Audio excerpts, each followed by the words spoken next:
હાય. હાય આદિત્ય. યા મીરા. કેમ છો? હા ફાઇન. તું કેમ છે? એકદમ મસ્ત. તો અચાનક આ અહીંયા મળવા બોલાવી સમજણ ન પડી મને કઈ. આપણે ફોનમાં તો ચેટ કરતા જ હતા, પણ મને થયું કે એકવાર રૂબરૂ મળીએ ને, એટલા માટે મેં તને મળવા માટે બોલાવી. પણ સોરી તને ખોટું લાગ્યું હોય તો. શેના માટે? અહીંયા બહાર મળવા બોલાવી એટલા માટે. સારું તો નથી લાગ્યું, પણ ઇટ્સ ઓકે. પહેલી વખત મળીએ છીએ ને, એટલે મને પણ કમ્ફર્ટેબલ રહેશે. બાય ધ વે, તમે શું કરો છો? I mean to say study or business? Business. Very good. હું કોલેજ કરું છું. તમને ખબર છે આજે આપણે મળવાનું હતું ને, તો મારા ઘરે હું ખોટું બોલીને આવી છું. પહેલી વાર એવું બન્યું કે મેં મારા મમ્મી અને ભાઈથી ખોટું બોલ્યું છે. એ લોકોને છોડો, મારી ફ્રેન્ડથી પણ ઝઘડો થયો મારો. અરે રે, હવે રોજે બોલવું પડશે. એટલે મારો કહેવાનો મતલબ કે હવે તો આપણે અવારનવાર મળીશું, તો ક્યારેક ક્યારેક ખોટું તો બોલવું જ પડશે. બોલશો ને? બોલવું જ પડશે ને. હવે આ ચેટમાંથી આપણે મળ્યા છીએ, વાતો કરીશું, આપણી ફ્રેન્ડશિપ આગળ વધશે, તો મને લાગે છે કે ખોટું તો બોલવું જ પડશે. પણ જો હું રોજ રોજ ખોટું નહીં બોલી શકું. મારા ઘરે ખબર પડી જશે ને, તો મારું તો આવી બન્યું. હા બરાબર છે. તમે તમારા મતલબ કે ફોટોઝ મેં જોયા, એના કરતા રૂબરૂ મળ્યા તો અલગ લાગો છો. અલગ એટલે?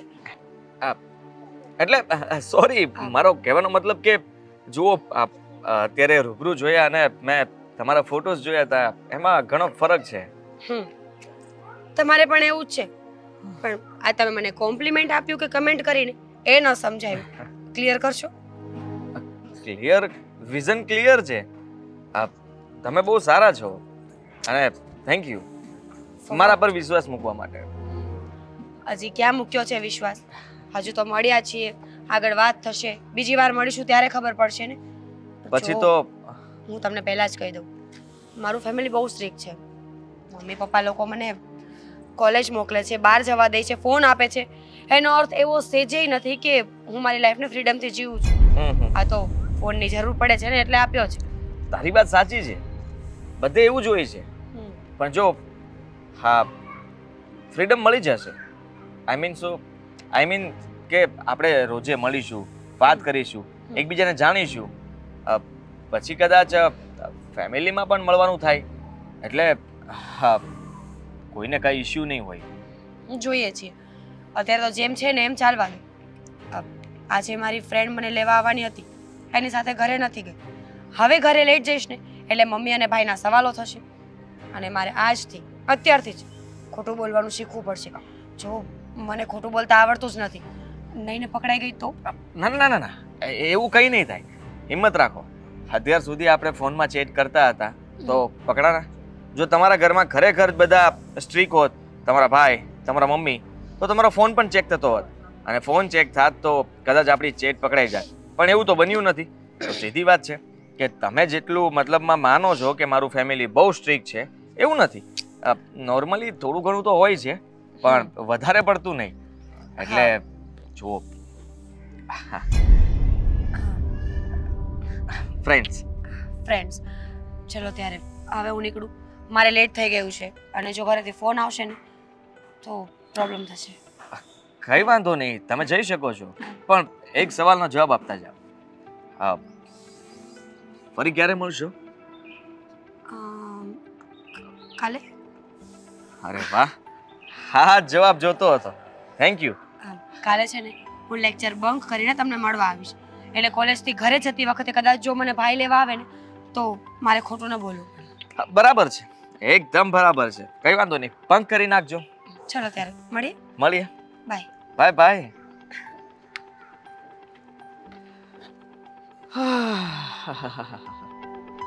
હવે મરઘી આવી જ ગઈ છે હાથમાં, તો થોડા દિવસ મળી લઉં અને પછી એની ડોકી મરડી નાખું.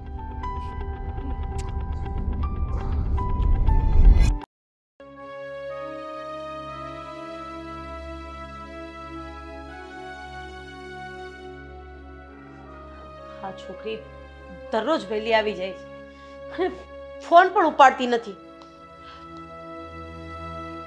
મીરા ફોન ઉપાડ બેટા. રોનકને ફોન કરું. હા પણ એનો આવવાનો સમય થઈ ગયો છે. કરું કે અરે રોનક, મીરા નથી આવી તારી સાથે? મીરા મારી સાથે?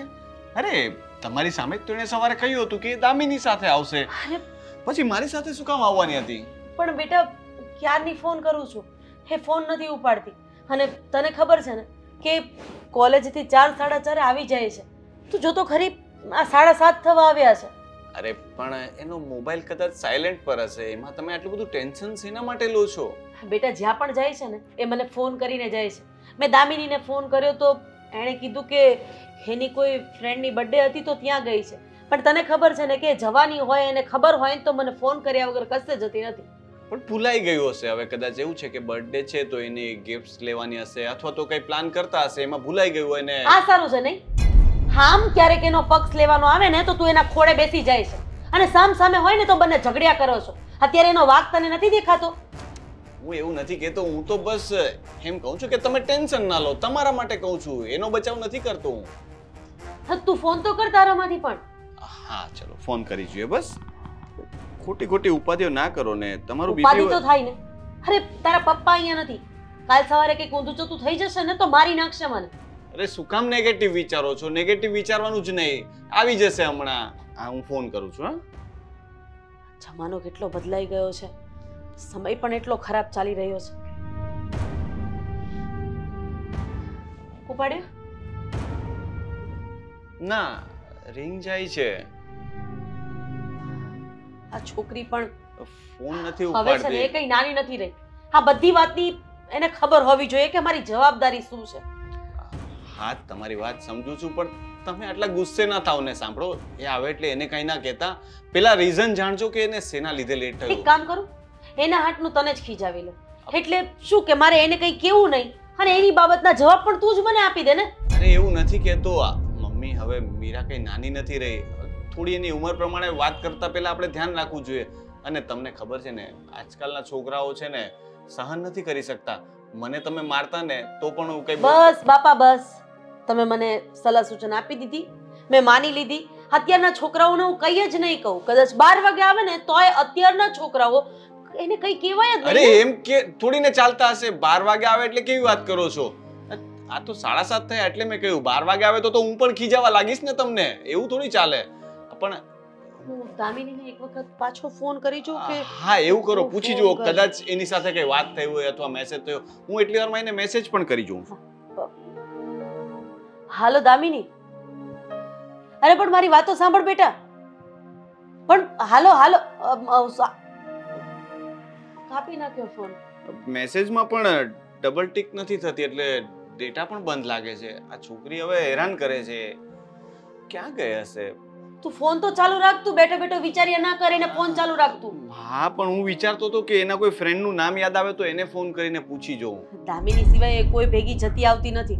અને હા, કાલથી હવે તું એને લેવા જઈશ ને તું એને મૂકવા જઈશ. બસ વાત થઈ ગઈ પૂરી. અને તારા બોસ તને કંઈ પણ કહે ને તો મને વાત કરાવી દે છે. હું પહોંચી વળીશ એમને. અરે પણ ના પોસિબલ કેવી રીતે? બંને એ ટાઈમ જે હોય એ મારે નથી જોવાનું.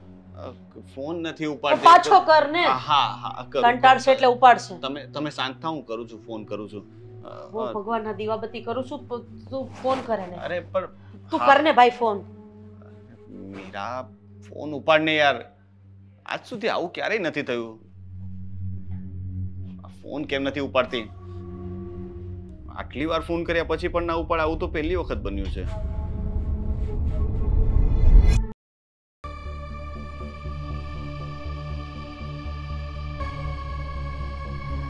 મીરા સમજતી કેમ નથી તું? તારે પ્રૂફ લાવી કે નહીં તું? નથી લઈ આવી આદિત્ય. કેટલી વાર કહું, જો પ્રૂફ લાવવા એમ પોસિબલ નથી.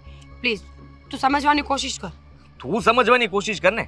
આમનામ આપણે અવારનવાર મળીએ છીએ. તું મને પ્રેમ કરે છે, હું તને પ્રેમ કરું. જો સીધી વાત છે, ફટાફટ લગ્ન કરી લઈએ ને. એમ ઈઝી નથી ને કે ફટાફટ લગ્ન કરી લઈએ. મમ્મીને કંઈ ખબર નથી, ભાઈને કંઈ ખબર નથી, પપ્પા તો અહીંયા છે પણ નહીં. મારા ઘરમાંથી ઇમ્પોસિબલ છે આ બધી વસ્તુઓ. હા તો પોસિબલ કર ને. સીધી વાત છે. આ તારા ઘરમાંથી ન માને ત્યાં સુધી આપણે શું કરવાનું? તે હજી ઘરે વાત પણ નથી કરીને ડાયરેક્ટલી તું મને કહી દે છે કે એ લોકો નહીં માને. પણ આ તો સમજવાની કોશિશ કર. મેં મારા ઘરે વાત કરી દીધી છે.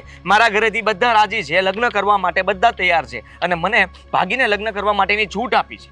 આપણે લગ્નની વાત નહોતી ને, જ્યારે મળ્યા ફ્રેન્ડશિપ થઈ ત્યારે આવી કઈ વાત કરી હતી કે લગ્ન કરવાના છે? અરે લગ્ન માટે શું કામ ફોર્સ કરે છે? મારું ભણવાનું બાકી છે, કરિયરના કાંઈ નેઠા નથી અને તારે લગ્ન કરવા છે. હા, કરવા છે. લગ્ન તો તારે મારી સાથે કરવા જ પડશે. મારી વાત સાંભળી લે. જો આદિ, આ પોસિબલ નથી. મને મારા ઘરના ના પાડશે તો લગ્ન તો નહીં પણ થાય. શું કામ નહીં થાય? એ ના પાડવાવાળા કોણ છે? તારી મરજી છે, મારી મરજી છે. આપણા બંનેની મરજી હોય તો એ લોકોની મરજી બિલકુલ ના ચાલે. આ વાત ખોટી કહેવાય ને. મા બાપથી વિરુદ્ધ જઈને કંઈ કરવાની જરૂર નથી મારે. અને આપણે ફ્રેન્ડ્સ છીએ, માનું છું કે લાગણી છે મને તારા પ્રત્યે, પણ એનો અર્થ એવો નથી કે મારા મા બાપની વિરુદ્ધ જઈને હું લગ્ન કરી લઈશ. વિરુદ્ધ જવું પડે તો જવાનું. હું કોઈ એવો પ્રેમી નથી કે આ તારા ઘરના ના પાડે એટલે હું તને ભૂલી જઈશ અને હસતા હસતા તારા લગ્ન જ્યાં કરાવે ત્યાં કરવા દઈશ. બિલકુલ નહીં કરવા દઉં. મારી વાત યાદ રાખજે. જો એવું થશે કે તારા માટે કોઈ છોકરો ગોતી રાખ્યો છે કે એની સાથે તારી વાત ચલાવે છે તો ત્યાં જઈને હું કહી આવીશ. અમે લોકો કેટલા સમયથી બંને રિલેશનમાં છીએ. બસ હવે દિવસે ને દિવસે તારું તો વધતું જ જાય છે. પહેલા મેસેજમાં ટોર્ચર, ફોનમાં ટોર્ચર, મળવા મળે ટોર્ચર, અને હવે આ ડોક્યુમેન્ટ્સ લેવા એટલા ઈઝી નથી. મમ્મીએ મને બધી પૂછપરછ કરી, ક્યાં જવું છે, શું કરવું છે, ડોક્યુમેન્ટ શું કરવા છે. હા જો, એ હું કંઈ નથી જાણતો. હું તને કહી દઉં છું કે આજે તારા ઘરે હું આવું છું. ત્યાં જઈને આપણે વાત કરશું. તારા ભાઈ, તારા મમ્મી બધાને મળી લેવું કોઈ છે. જરૂર નથી. શું કામ? મારા ઘરે આવવાની કોઈ જરૂર નથી. તો હું ડાયરેક્ટલી આવીને કહી દઈશ. જો તું કહેતી હોય તો હું ફ્રેન્ડ બનીને આવી શકું છું. જો તારી ઈચ્છા ના હોય તો હું એકલો જઈશ, તારા ભાઈને મળીશ, બધી વાત કરીશ અને પછી તારે જે જવાબ દેવો હોય તે દેજે. આદિ, સમજવાની કોશિશ કર ને. એટલું ઈઝી નથી. ઘરના લોકોને મનાવવા માટે ટાઈમ જોઈએ. અને આમ પણ મેં તારી સાથે મારું ફ્યુચર વિચાર્યું જ નથી.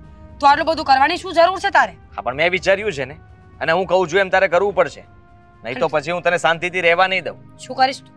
શું કરીશ એટલે હું તારા ઘરે આવીને કહી દઈશ કે અમે લોકો પ્રેમ કરીએ છીએ, આ તમારાથી ડરે છે એટલે વાત નથી કરી શકતી અને તમે લોકો હા પાડો તો અમે બંને લગ્ન કરવા માંગીએ છીએ. આદિ, આટલું બધું કરવાની કોઈ જરૂર નથી.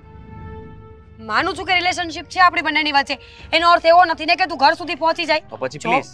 મારા મમ્મીને ખબર પડશે ને તો મારી કોલેજ બંધ થશે, બહાર નીકળવાનું બંધ થશે અને ફોન પણ. હા તો વાત કર ને.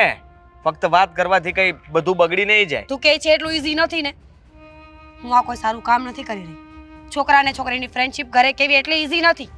જો તું નહીં કે તો કાલ સવારે ખબર તો પડવાની જ છે ને. અને પછી કાલે કેવું કે આજે, ફરક શું પડવાનો છે? હા, ફાયદો તો આપણો જ છે ને. એ લોકો માની જશે ને કહેશે કે તારી કોલેજ પતે પછી લગ્ન કરાવી દઈશું તો મને શાંતિ થઈ જશે ને. અને ત્યાં સુધી હું રાહ પણ જોઈશ. યુ નો વોટ, મને એવું લાગે છે કે આપણે અહીંયાથી બ્રેકઅપ કરી લેવું જોઈએ. આપણે બંનેને હવે મળવાની કોઈ જરૂર નથી. તું મને ફોન કરીને ટોર્ચર કરે છે ને, હું એક કામ કરીશ, હું મારું સિમ કાર્ડ ચેન્જ કરી નાખીશ. પછી ઘર જોયું છે મેં, ઘરે આવીશ જ. તું મને ઓળખતી નથી. હા તો તારું સિમ કાર્ડ ચેન્જ કરી નાખ, તારા આઈડી બદલી નાખ. છતાં પણ હું તારી કોલેજે આવીશ, કોલેજે મળીશ. કોલેજ તો જઈશ ને, કે કોલેજે પણ રજા પાડી દઈશ? ખરેખર તને આવો નહોતો વિચાર્યો. જ્યારે ફ્રેન્ડશિપ થઈ ત્યારે તો બહુ સારી સારી વાતો કરતો હતો ને કે હું તારું ધ્યાન રાખીશ, તને સાચવીશ. તું ધ્યાન રાખવાની બદલે અત્યારે તું જ રાક્ષસ બનીને બેઠો છે મારા જીવનનો. ઓહ, બકવાસ નહીં કર. મારે તારા લવારા નથી સાંભળવા. ચોખ્ખા શબ્દોમાં કહી દઉં છું તને, તારે જે કરવું હોય તે કર. તારા ઘરે વાત કર લગ્ન માટે. હું લગ્ન કરવા માંગુ છું અને તારા બધા ડોક્યુમેન્ટ્સ મને સાંજ સુધીમાં બધા મારા હાથમાં જોઈએ. સમજી તું? કયું ને નહીં મળે. મમ્મી પૂછપરછ કરે છે અને કોલેજનું નામ આપીશ તો મમ્મી કોલેજે આવશે કે કોલેજમાં એવી તો શું જરૂર પડી કે અત્યારે અધવચ્ચે ડોક્યુમેન્ટ્સ આપવા પડે છે? તારે જે કહેવું હોય તેને કહેવાની છૂટી છે, પણ મને કા ડોક્યુમેન્ટ્સ જોવે કા લગ્ન માટે હા પાડવા જોઈએ કે એ લોકો રાજી ખુશીથી લગ્ન કરી દે, બીજું કંઈ નહીં. હું અત્યારે ઘરે જાઉં છું. તારે જે કરવું હોય તું કરી શકે છે. મહેરબાની કરીને હવે મને ફોન મેસેજ નહીં કરતો. મારી વાતનો જવાબ આપીને જા, પછી તારે જ્યાં જવું હોય ત્યાં જજે. જા, આપીશ જવાબ. શું? ઘરે તું વાત કરીશ? નહીં. તો ઠીક છે, મેં નક્કી કરી લીધું છે. તારી પહેલા હું તારા ઘરે પહોંચી જાઉં. આદિ, સમજતો કેમ નથી? તું શું કામ મારી પાછળ પડ્યો છે? જો, હું તને ફોન મેસેજ કરવાની ના નથી પાડતી, મળવાની ના નથી પાડતી, પણ પ્લીઝ અત્યારે લગ્નને ભૂલી જા. લગ્ન સિવાય પણ તો રિલેશન હોય કે નહીં માણસ? બિલકુલ નહીં. મેં કીધું ને મારે લગ્ન કરવા છે એટલે કરવા છે, અને લગ્ન કરીને રહીશ. ઓકે ફાઇન, તને મજા આવે ને એમ કર. ઠીક છે, તો તું એ જોઈ લે હવે હું શું કરું છું.